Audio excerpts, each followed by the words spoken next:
Welcome everyone. I am Susan Sekaquaptewa. I am the assistant agent for the Hopi Tribe's Cooperative Extension Program. We're offering support to the community for people who are interested in learning to grow. So a lot of the sessions we offer are kind of targeting beginners, but if you've been growing already, there's so much information that you'll hear it again. It'll be a reminder, or it might sink in for the first time, even though you've heard it several times. So we're really happy that you're joining us today.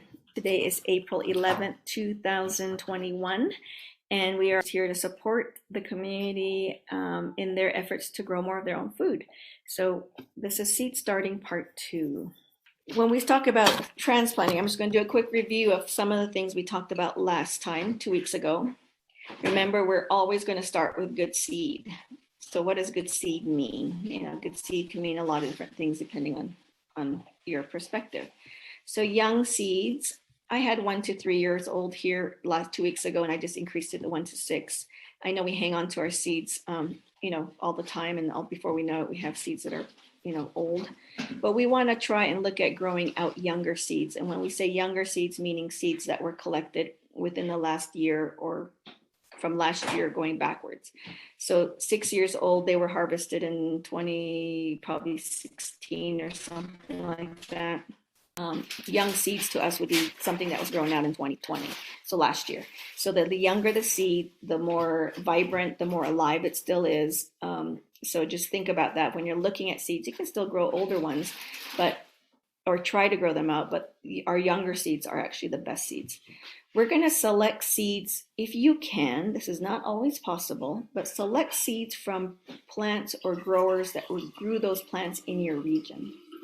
We're really trying to support more seed saving in our community, because those seeds, if they were planted here at Hopi, last year, 2 years ago, 3 years ago, they're starting to develop a memory and a connection to our environment. So we know those plants did well in our region because they thrived and we were able to get seed. So we're just giving ourselves a head start by growing seeds that know our region. And the more we grow plants, save seeds, share them, that creates a larger seed network within our community. So I know sometimes we don't always have seeds that were grown here. You can start with purchasing them somewhere, but let's try and look first to see what we have locally.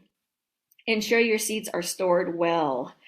We've talked about this before. Storing well means seeds should be stored in a cool place, a dark place, and a dry place. So anything if it's hot, wet, or hot, light, and wet, those are the opposite conditions and can really compromise the vitality of your seeds. So when we start really looking at seeds, you're going to notice that there's a seed coat that the seed just creates and grows as part of growing its seed. That seed coat is what really holds that seed in place until germination occurs. And so when we store them in a cool, dry place, we're protecting that seed coat. But once that seed has been exposed to mainly moisture, but certainly light or even heat, those are things that help to germinate that seed. So we're compromising that. So go through your seeds. Sometimes the big ones you can really tell. If the seed coat is broken, you might want to just compost that, eat it if you can, or not plant it, because we want to start with a good seed. We always want to document our seeds too. The plant variety name. So I got some seeds yesterday, and the little seed packet said summer squash. I'm like, okay, cool. I have no idea what kind of summer squash is it. It's probably a zucchini or a crookneck of some kind, but is it a yellow zucchini? Is it a green zucchini? Is it a crookneck? I like to know what I'm growing, especially if I'm going to say seed. If I'm just growing for food, that's not that big of a deal. So instead of saying summer squash, we would say summer squash crookneck yellow. The crookneck is the variety name. The general plant name is summer squash. Does that make sense? Or I got another seed packet that said winter squash. I'm like, okay, there's like how many winter squashes available to us, and I don't know what kind this is. So if I was saving it and I knew the name of it, for example, I grew out Hopi bakna. That's a variety of winter squash that we grow here. So if I was going to save it, I would say winter squash, Hopi bakna.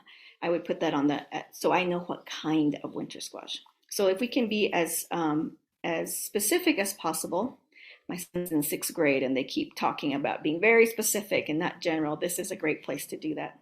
Always put the year it was grown if you know it. So if you're saving seed, put down, oh yeah, this came from my 2020 season last year. So if you're going to save seed, just put down the year. And then if you knew who grew it or where you got it from, that's really helpful. That goes back to looking at seeds planted in our region.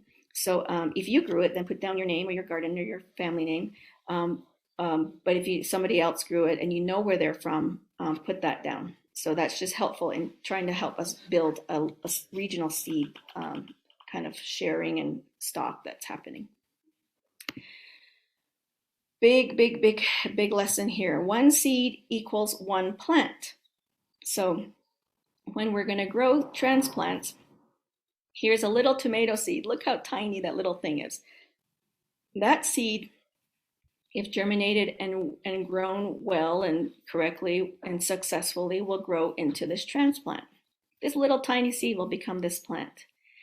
And so this is just something to remember. If you have to decide how many tomato plants do I want, what kinds of tomato plants do I want, etc.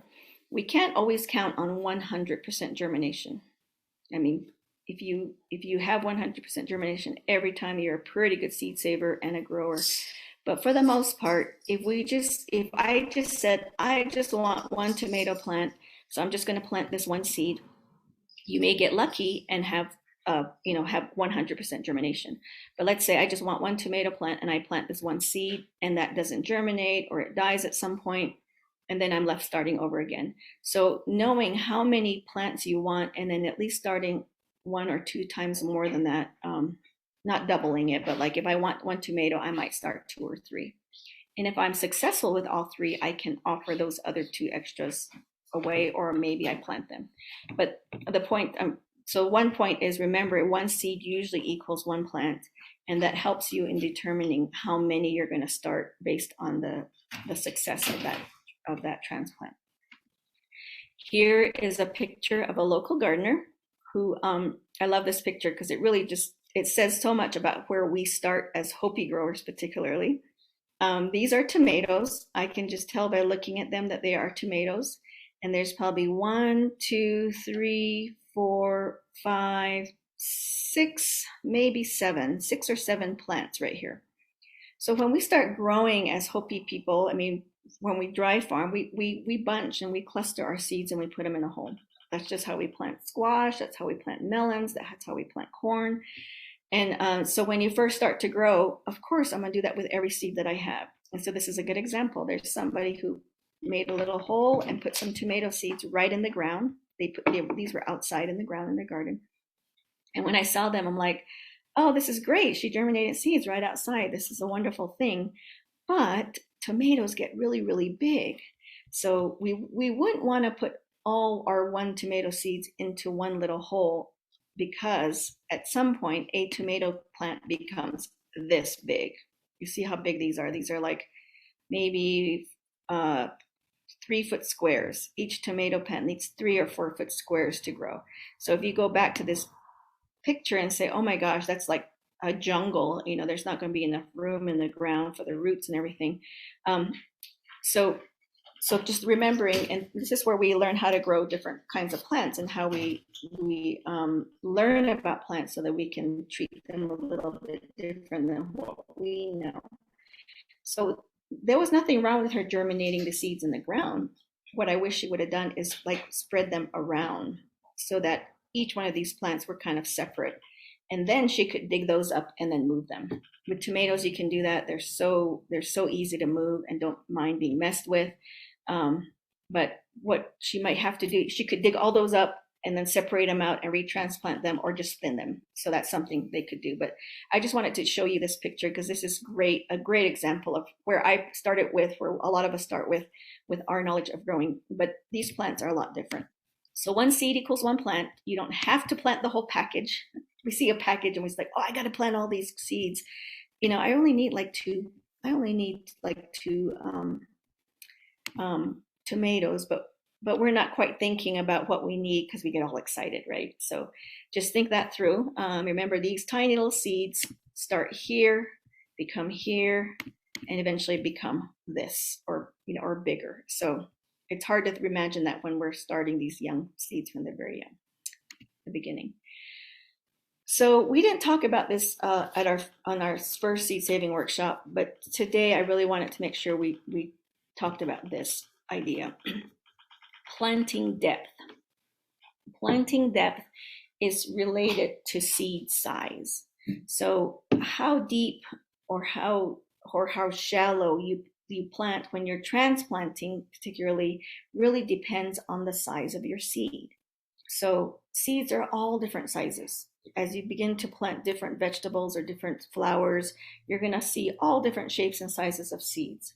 So a basic rule of thumb to think about is we're going to avoid planting a seed deeper than twice the size of its diameter.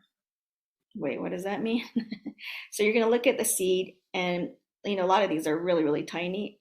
We can do this with pumpkin and maybe sunflower and bean seeds a little easier because they're bigger. So if we look at that seed and we hold it in our hand, if we hold it long ways and you just make a circle around that your two fingers, that's its diameter. So you don't want to plant anything deeper than twice the size. So if a bean plant is this big, and twice the size of a diameter is like this, just twice the size of its long side. So we're not going to plant a bean seed any deeper than this. So that means it's probably only going to be planted about 3/4 of an inch at that. So we're not going to plant. So that means if you have a really small seed, we're probably not even going to hardly cover those. So the smaller the seed, the less soil you cover. The larger seed, you can plant those a little deeper. So if you're having problems with some of your transplants not germinating, or they didn't come through, the issue may be seed depth. So I wanted to make sure we covered those. And these are just things that you have to practice with. I'm sharing with you the knowledge, but once you start actually doing it, you're going to see, okay, maybe I did do that one little deep, or it was too shallow, or you just really have to practice with these. Here's some examples of some large seeds: sunflowers, pumpkin, corn, peas. This looks like a bean, or maybe a pea. These are all beans. And down here, a bunch of grains and millets: wheat, oats, rice, and I think this is millet. So these are relatively big seeds, right? We can hold these in our hand. I can see them. I can space them pretty far out, at least these top 2 rows. The bottom here, we're getting a little bit finer. So as we begin to think about how to plant these and with transplanting, this is an idea of what a larger seed is.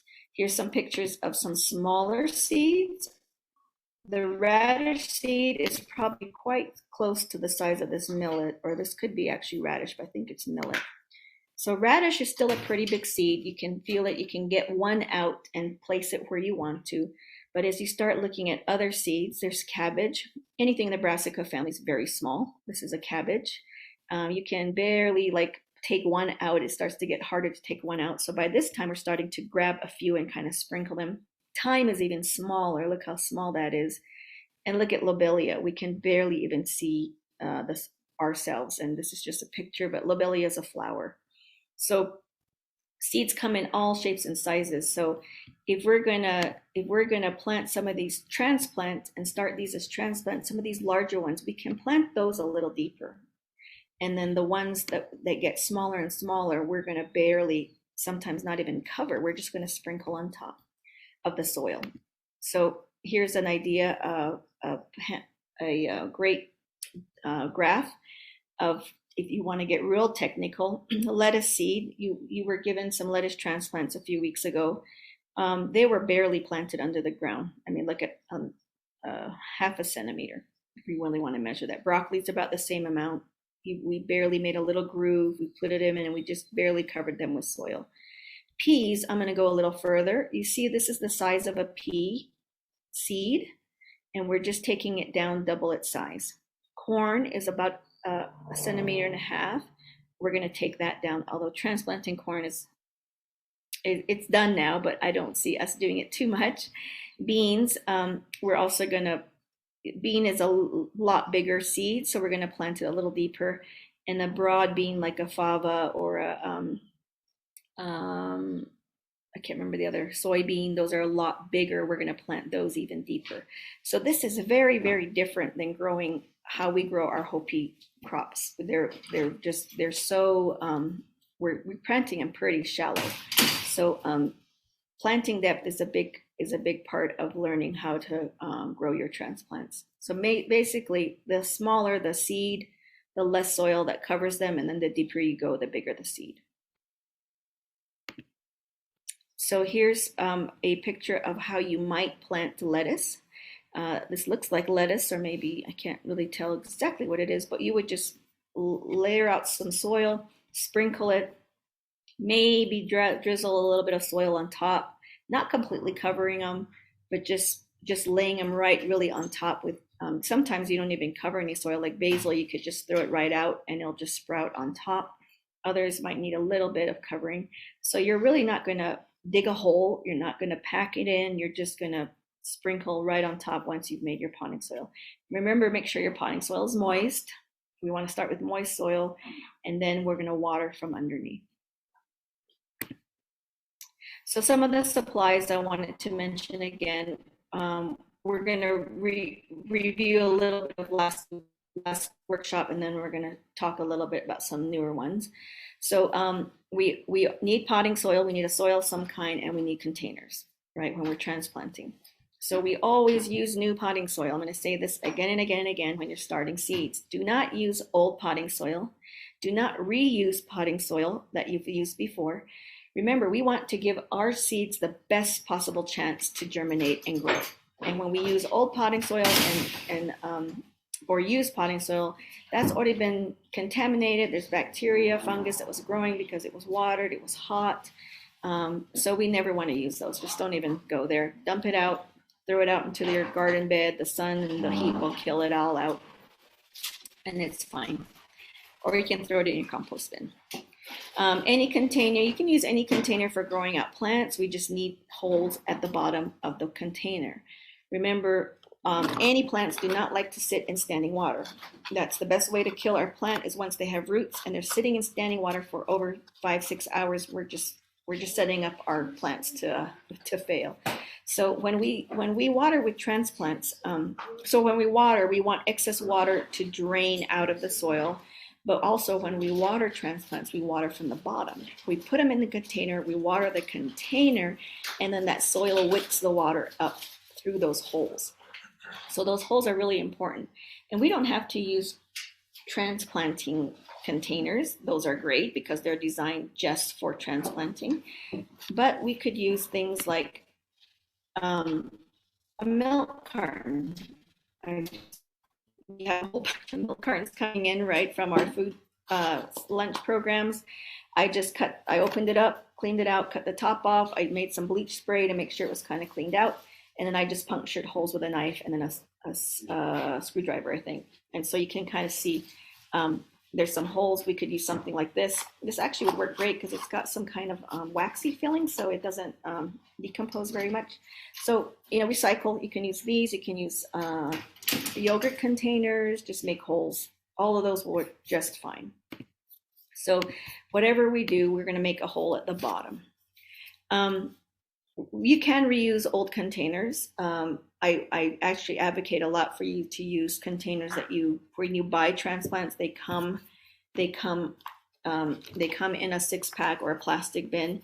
We can reuse these as long as they're going to stay together. They're pretty cheap plastic, so they don't always stay together for many seasons.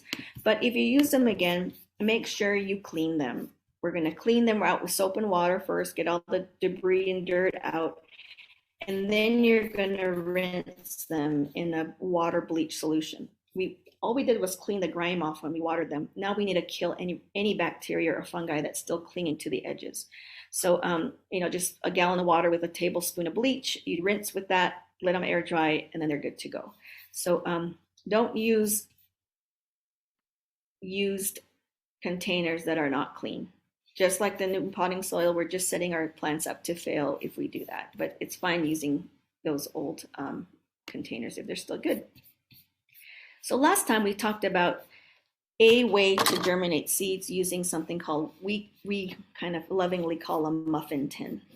My teacher that taught me, she came up with that name, and we just call it a muffin tin, and it's just a nickname we give for a little container.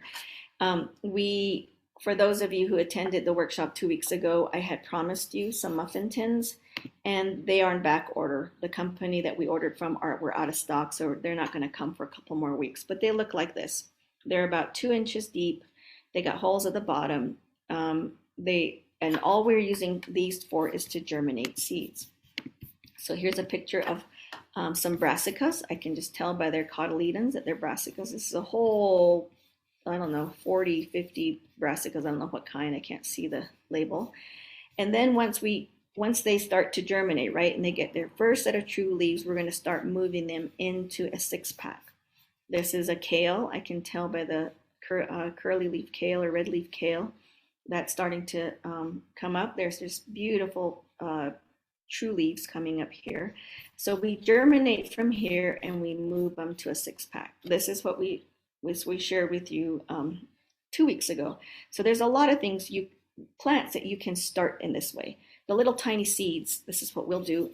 And some of this, and we only do these with seeds who don't mind getting their roots messed with, because we're going to be separating roots, we're moving them. So a lot of these plants are actually so hardy, they don't mind us doing that to them. So cool weather crops, lettuce, all the brassicas like kale, Brussels sprouts, cabbage, chard, tomatoes, chili. They're relatively smaller seeds. Flowers, a bunch of flowers. We can do all of these if we want to use this method. And we're just germinating them here for about 2-3 weeks, and then we move them over to the bigger area into a 6-pack. Now, the other way we can do this is to transplant using moving them into a 3x3 pot.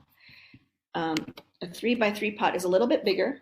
It's the same size on top as a muffin tin, but it's deeper. You see how much deeper that is?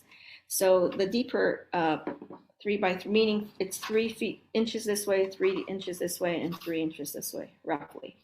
So some plants need a bigger root system than a 6-pack will give them. A 6-pack, you see, is pretty small. I mean, we allow roots to develop into this really small space, but some plants need a lot bigger space. So we can do a few things, like start some plants in a muffin tin, and then we move those and separate them out into a 3x3 pot. These are all tomatoes.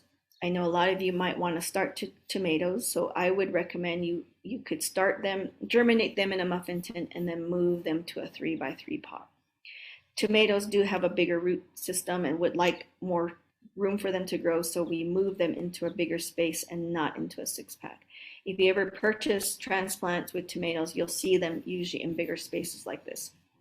We're putting them in a tray, and then we water the tray, and then the water soaks up the soil soaks the water up from the bottom. Just a word of advice and guidance. This is when we get all excited, we want to plant all the seeds, right? And if you're ready for that, that's fine. But this is a little muffin tin that has roughly, I don't know, 30 plants in them.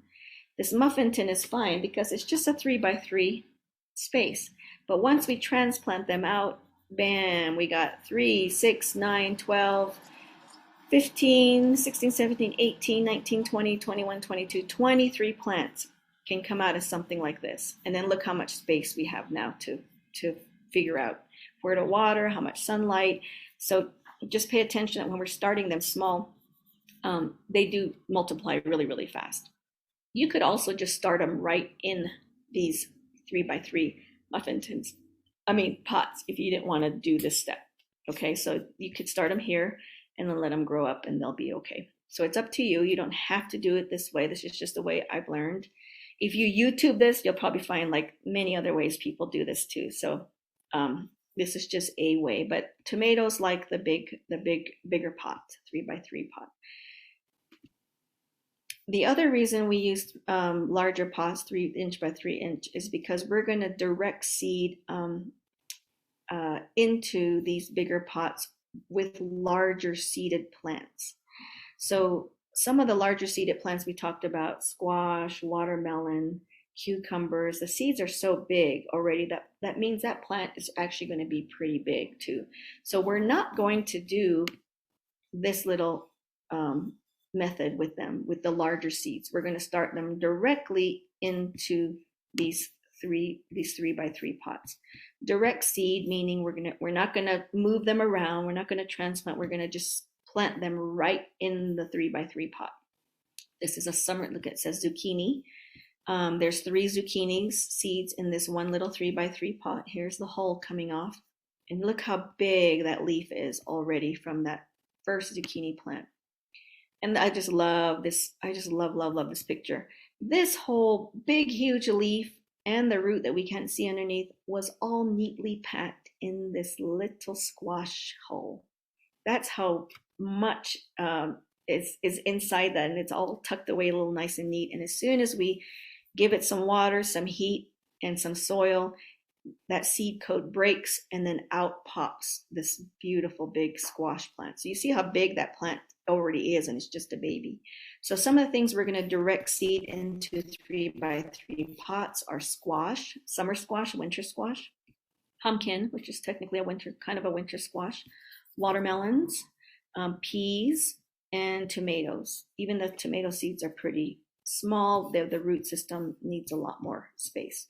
So so these are some of the guidance that we can give to you when you're transplant. So remember, your transplants, once they're in the soil, they'll need some heat, they need space and light. So plants need UV light. All those little leaves that they carry, that they grow, are like little solar panels. They need light, UV light particularly. We get a lot of UV light from the sun. If you grow indoors with growing lights, there are certain lights that you need to purchase that give off a percentage of UV rays. So south-facing windows are ideal, but the closer you put them to the window, sometimes that can burn the plant. So we want to push them a little further away from the window. If you're finding sometimes that your plants are still really tall and leggy, even though they're getting sun from a window, that might mean that you have a UV filter on your window. Modern house windows today are made, you can hardly find a window without UV filters. That just a filter that limits the amount of ultraviolet light that comes through that window. So if you're finding they're sitting in front of a window but they're not doing well, that could be the reason why you have, because they're getting light and they're getting some heat, but they're not getting the ultraviolet rays that they need. Plants do best with consistent temperatures. So big swings going from 30 degrees or 40 degrees up to 101, that's a big swing for any one of us to endure, right? And plants will do the same thing. They'll stress when they have to deal with a very high temperature and a very low. So we want to bring that temperature swing back to a more consistent base. If they can deal with 40 to 60, then that's a better way for them. So it's hard when we don't have the right conditions. We just do with what we can do. We're really lucky right now. Today's April 11th, and our temperatures are really nice. And they're not too cold. I think we still need to bring some of our warm weather crops inside at night, but we can put them outside during the daytime to help with the heat. Grow only what you need, otherwise you'll end up with plants all over the place, and then you can give them away, but you're using more potting soil, you're using more, supplies, you're using more water, unless that's what you plan to do. But if you don't plan to do that, just kind of, keep our energy in check, and let's refocus that to a few good things. Plants will multiply fast as they grow. So remember, that little muffin tin becomes a little tiny 3 by 3 muffin tin becomes 18, 20 plants. So just remember that. I just show you this again. This little space becomes, bam, all these tomatoes. What am I going to do with all these tomatoes? The cool thing is people are always looking for transplants, so it's not hard to get rid of them, to give them away or sell them. But you're the one that has to manage them until that point. So the third one I want to talk to you about is something called direct seeding. This is how Hopi people plant. Before we really had gardens, and even when we probably had gardens a long time ago, we would direct seed everything. Direct seed means we're going to plant by sowing the seed directly into the ground.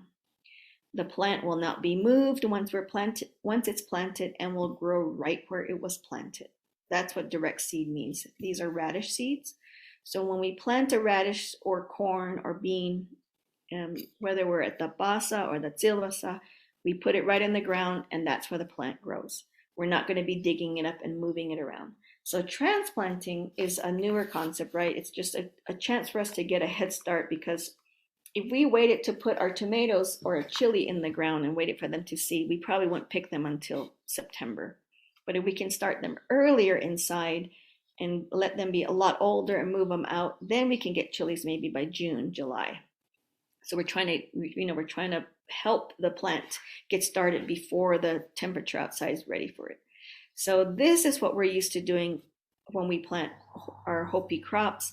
So, but we can still do this a lot too with some plants. But I'm just sharing you with direct seeding. Those ground temperatures must support that germination in that plant. So Hopi plants beans. They're starting to plant beans sometime soon here. Bean is a warm weather crop, and it's really nice outside. It's great, but what happened on May 31st last year, our bean plants were up and they were beautiful and they were young, and then a frost came through and wiped them all out, because beans cannot live below 32 degrees once they're above the ground. So, that's the risk that we take by direct seeding, is the ground temperatures and the air temperatures too. Well, the ground temperature must support the germination, and then moisture must support the growing too, and the germination of the seed. For warm weather plants, the air temperature and the soil temperatures must stay above freezing. So beans, corn, squash, all the things we like for a summer garden, those all that's the risk we take by direct seeding, or we have to find a way to support that plant while it's outside if we're going to direct seed. So direct seeded plants are always strongest than your transplant. They're always going to be way stronger than any transplant you grow. Why is that? Because they have, from the very beginning of their life, they're dealing with the wind once they pop up out of the ground. Temperature swings of the ground, it might get to 36 overnight, but all the way up to 60, 70 during the day. They're already adjusting to that harsher conditions. Moisture variations. We might be out there watering some of them, but sometimes we might forget, or a week goes by, so they're getting a little stressed because they're not getting as just natural things. Once they go out into the nature, they have to deal with all the elements. So once that plant pops up, their roots and their stems, their leaves, everything is always going to do the best. So direct seeding is, you should try a few things. You should try maybe try a tomato transplant, and then try direct seeding a tomato seed and see what happens, and manage the data. But this is how we all still plant our larger Hopi fields, and but we're looking at how can we get a head start to this growing season by starting out with transplants. So here's some problems or issues. We did talk about some of these last time. The seed didn't germinate. I have this little muffin tin, or I have my 6-pack, and nothing's come up after like a month. I'm still watering, or what's happening? Nothing came up. So that could be a variety of things.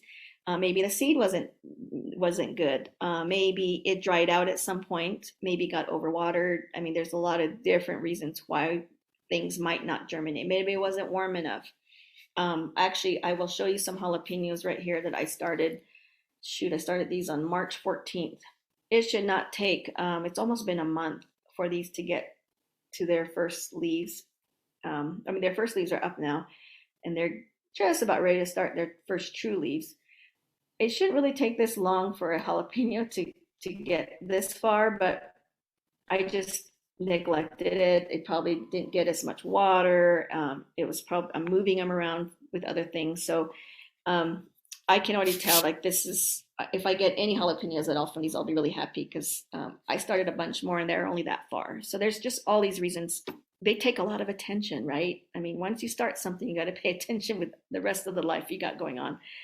Something might have died after it started. That could be good. That could be due to, a lot of things. It dried out in between waterings. There's a bug or white flies. There's a lot of little, when we create these environments of moist, warm situations for our transplants, we also invite a bunch of other bacteria, fungi, and bugs. They just love that environment. So there's a lot of reasons why that could happen. They dried out and wilted. Obviously, they didn't get enough water. They need to be kept moist. They got eaten by something. I mentioned this before. We had beautiful, this is when I was really trying to do this, learning how to do this. We had really beautiful chili plants, and I transplanted them into 6 packs. I was all happy. I was all proud of myself. And I said, I'm going to put these in my back room because it's really warm back there, and they're just going to get, full, and because it's really warm. So I put them back there for throughout the day, and I went back to get them, bring them in at night because it gets cold there at night. And I had nothing but stems. All the beautiful leaves were gone. And apparently there was a mouse back there that I was feeding my lovely chili plants to. It loved my leaves. So it happens.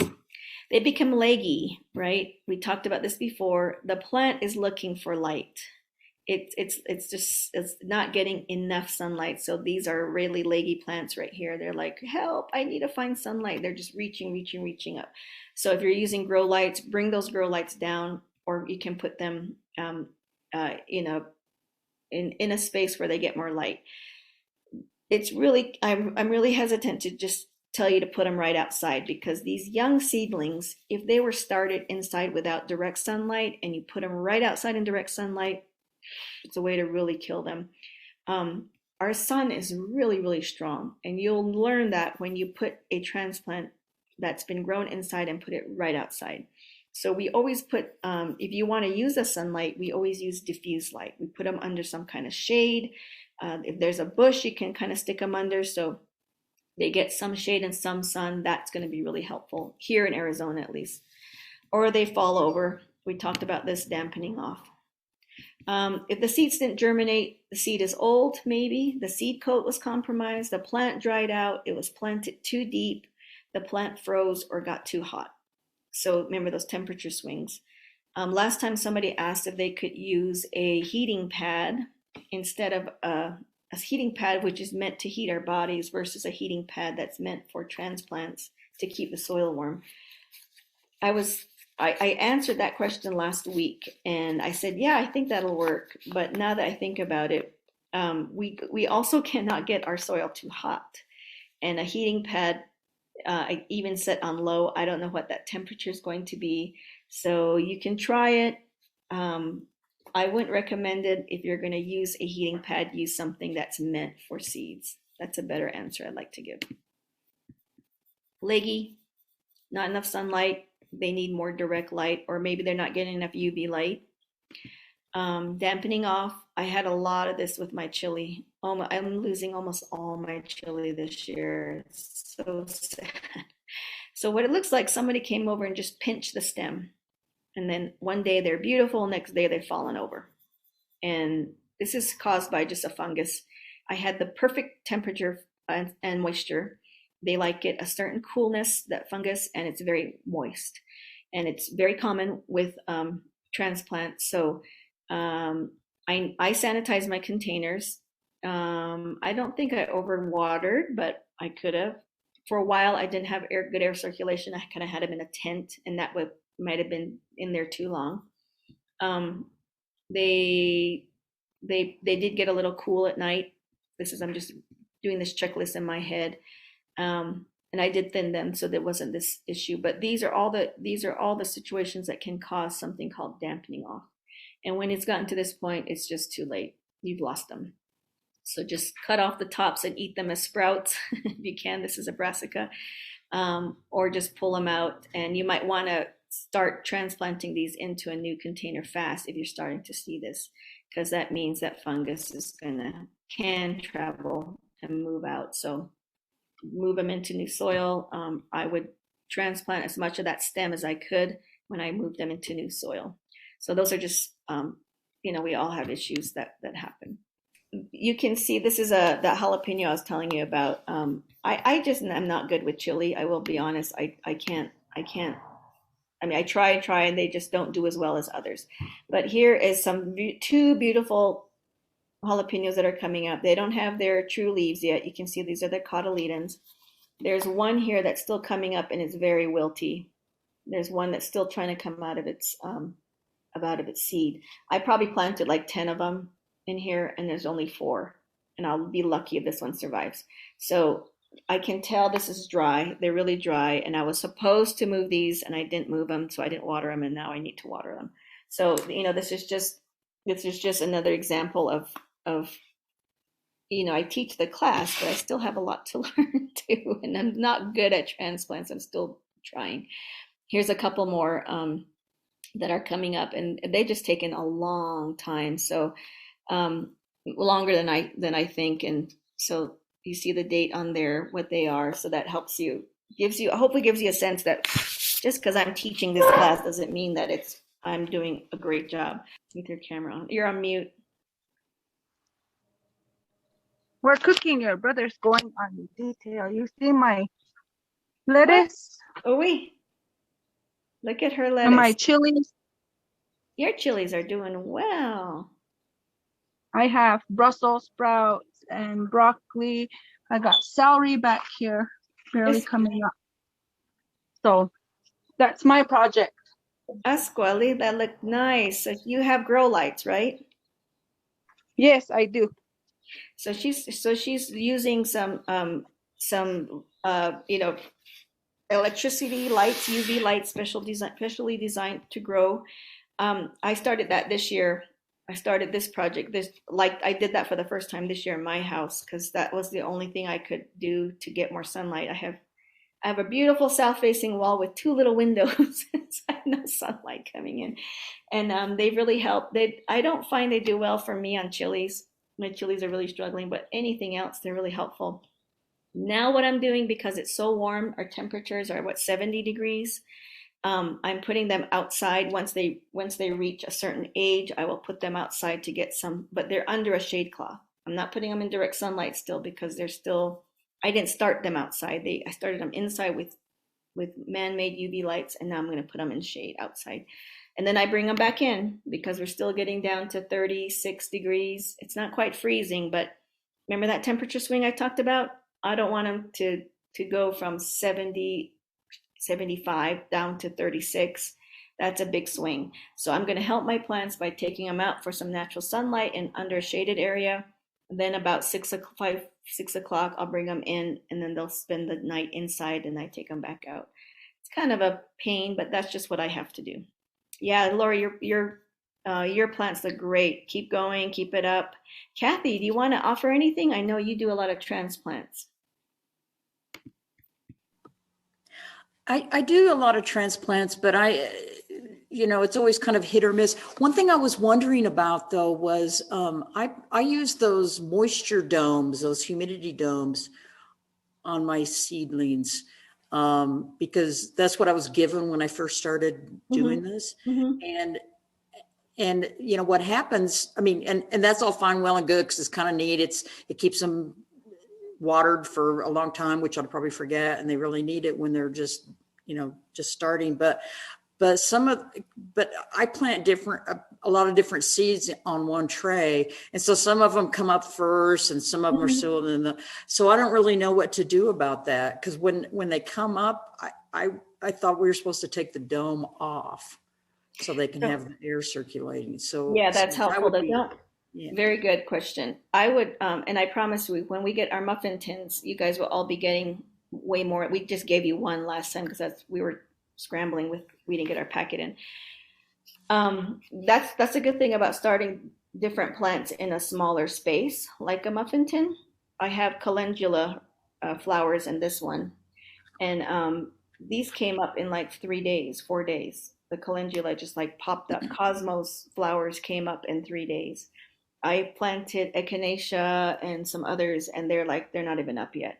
So when you plant all your seeds in one medium and they all come up at different rates, that's when it's kind of hard to modify. So planting them in smaller spaces, so you can take this out of the dome, leave the ones that still need the dome, which creates it just keeps the moisture in the soil and in the air. Then you can take these out right once they pop up. So these are really, really pretty. They're coming up nice. I'm really happy with these. They still have their cotyledons. They haven't gotten their true leaves. So another probably week, and then we'll move them over. So I would maybe do that big tray with a dome and then plant them separately like this so you can take out the ones that pop up first. Does that make sense? Yeah. I'm going to grab something down here that I see.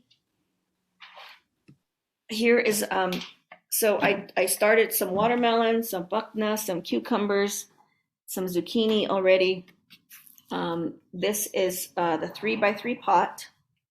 There's some potting soil. It's very heavy because I use my lunch mix potting soil. I started this on April 6th. Remember, we always put the date in the back when we started it because we want to get a sense of how long it's gonna take first for it to pop up. And look. I just saw this morning. There's a little seed coming up right there. So today's the 11th, 6, 7, 8, 9, 10, 5 days. It took 5 days for the seed to pop up, so almost a week. So by Sunday, or by 6th was a Tuesday or something. So by the time, the 6th was a Tuesday. So maybe it's going to take about a week with good conditions for this to really pop up and get bigger. So that kind of gives you a sense with maybe excellent conditions with this is summer squash. So you're getting some yellow zucchini summer squash seeds. You guys are all going to get some of those. They are a really cool summer squash. It's actually a zucchini, which we normally think about as being green, but it's a yellow zucchini, and even the tips, the part where they grow, are yellow. So it's really a pretty squash. So I bought a bunch of seeds, and you guys are all going to get some to plant. I wanted to just share with you quickly another thing. Hopis, when we plant direct seed our zucchini outside into the fields or gardens, we put like 2 or 3 seeds into the ground, maybe more, and we get this big giant zucchini plant. Like it's like, I don't know, 6 feet by 6 feet. It's like really big. That works great for the dry farm fields in our basa when you plant them out there. Because we have a lot of space. But when you're growing in a more compacted space, what we found last year was we grew our zucchini up a stake. We didn't plan to grow it that way. I seeded the zucchinis, and then later I decided I'm going to grow them on a stake. So when I started my zucchini, I started 3 seeds in a pot last year. And then I said, oh, I'm going to grow them up on a stake. So I put those 3 plants in one space, and then we tried to stake them all, and it was really hard because our plants got huge. So this year I am planning ahead, and I just planted 1 zucchini seed in here. So only 1 zucchini plant is going to come up. I'm going to transplant this next to a stake, and as it grows, I'm going to take that vine, because a squash actually vines out. If you really pay attention to it, it's just one big vine. I'm going to stake that vine as it grows up that wooden stake that I have, and I trim all the leaves as it grows. So by the end of the season or middle of the season, you'll see this big old vine going up a stake, and then there's leaves and zucchini coming off the top. We found that really helps with a lot of things. Squash bugs. I don't know if it's going to do that this year. Last year we hardly had any squash bugs because there's nothing on the ground. Squash bugs like to live in the ground, and all those leaves, squash leaves, kind of protect it. We're going to take that whole plant and take it off the ground and trim those leaves as the squash grows. So it alleviated a lot of squash bugs, and it also helped us find and get the fruit easier. As it grew, we just staked it, and then we could just cut the fruit as it went up. And it took a lot less space to grow zucchini. So I'm just throwing that out there. Go to some of my Instagram posts. I posted last year how we stake them. We just bought wooden stakes, or you can use tomato stakes. We use wooden stakes from a garden center, and we just put them into our soil. But if you do it that way, just put one squash seed in your 3x3 pot, because those plants get huge. And but if you still want to grow them as a big bush, the way we normally see them, you can do that. Then you can do 3 seeds per pot. Any other questions from anyone else? Belma, Allison, Sandy, Jess, about transplants or getting ready to transplant? Susan, Right. Yes. this is Darlene. I have my summer squash. The leaves are getting big, so I was wondering if I should go ahead and try transplanting them now. Good question. What does anybody, before I answer, I'd like you guys are all gardeners and, maybe first time or maybe long time, help me answer this question. What would you do? It's April 11th and Darlene has started her summer squash plants and they're ready to transplant. What would you suggest she do? Transplant outside now? What would you guys do? If you have Find like out when your something, first frost. go ahead. Okay, we'll start with Loretta and then we'll go with Valerie. Say that again, Loretta. I was just saying, find out the date of your first frost, like on a farmer's almanac kind of thing. Last frost, actually. In the springtime, it would be the last frost. I'm yeah. sorry, last. Yeah. Yeah, I'm sorry. Very good. So remember, summer squash is a warm weather loving plant. If it gets put outside and it hits 32 degrees, which is freezing, it'll kill it if it's not protected. So we didn't quite answer her question. We're just giving her information. But go ahead, Valerie. You were going to say something. I was gonna say that what Loretta said about their last frost date, and then also if she has something like to put it in, like wall of waters or some kind of protection, she could try it and put it out. I did mine last year a little earlier. I honestly don't have anything to really put out this year. I just had a few tomatoes that I put out, maybe 3 of them, but I put them in the wall of waters and I know it's kind of early. So Not at I'm all. just trying it out. I don't know if it's gonna how it's gonna do, but they were getting too big for my pot, like really big, probably about maybe 6 inches. Mm-hmm. So I put them out. I don't know what they're gonna do. I'm kind of scared, but I put them in the wall of waters and I thought I'd just try it. They'll be fine. They're gonna be just fine. So what Valerie said was, and Loretta, thank you guys for contributing those answers, because I know you guys know a lot of things. So I want to make sure this is a great chance for us to kind of figure out together what can we do. Kind of plant those things in a wash area where there was kind of shielded from the heat. But yeah, and that's why a lot of us used to go down. We tend to our fields all the time and cans around them, and that would help them out a little bit. But yeah, I would go ahead and transplant those and start getting them used to the weather, and just like you said, just kind of make sure that you somehow protect them a little bit when you and watch the weather and protect them when the frost is coming, and that would really help. Some are gonna probably die, and some are probably gonna. Those are the chances we take, but it would be helpful to get them start growing hardy. Mm-hmm. Okay, so you heard from several people, Darlene.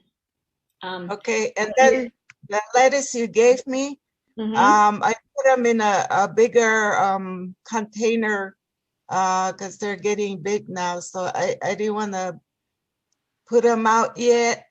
Just waiting till maybe the end of the month to put them outside. Okay, so there's a couple things we're going to discuss, because that was a great question that's going to lead to so many things. Remember, and I'm going to say this like several times because it's just you have to just remember summer squash, particularly you're talking about a summer squash that you put in.